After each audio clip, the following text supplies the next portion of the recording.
আজকে সন্ধ্যেবেলায় আর্যকে নিয়ে সামনে আমাদের একটা এরকম বড় মাঠ আছে, ওই মাঠে গেছিলাম ওকে একটু ঘোরাতে। আর গেছিলো আমার বোনের দুটো মেয়ে। তা আর্যতে গিয়ে দেখছি বিশাল খুশি, মাঠে খালি এদিক ওদিক দৌড়াচ্ছে। ও তো ঘুরতে পেলেই বিশাল খুশি হয়ে যায়।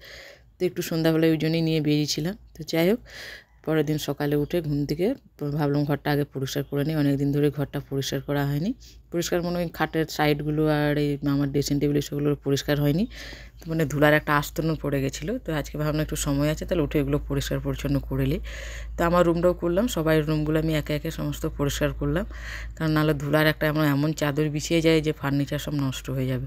তো একটু পরে যে ভাইয়ের রুমটাও পরিষ্কার করলাম এদিকে। তো ভাইয়ের রুম করে এদিকে আমি এখানটা আমার বাবা ঘুমায়। তো বাবার বিছানাটাও সুন্দরভাবে গুছিয়ে টুছিয়ে ঠিক করে দিলাম।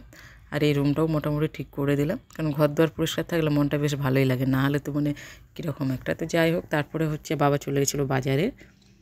তো বাবা বাজার থেকে এসে বলছে সবজির যা দাম যেন আগুন ছোঁয়া। তো কিছু সবজি নিয়ে এসছে। সত্যি শীতকাল পড়ে গেলে এখনও অবধি সবজির দাম কমলো না। শীতে কত দাম কমে যায়, এখনও পর্যন্ত সবজির দাম মানে কমার কোনো গল্পই নেই।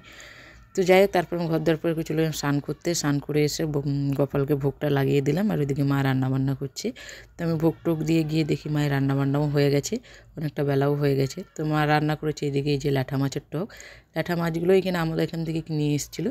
তো মানে খুব বড়ো সাইজের না, ছোটো সাইজের। তো এটা টক বানিয়েছিল, আর এদিকে আলু পটল চিংড়ির তরকারি। তো দুপুরে এই ছিল, আর ওই মাছটা ছিল হচ্ছে ভাজা আর্যর জন্য।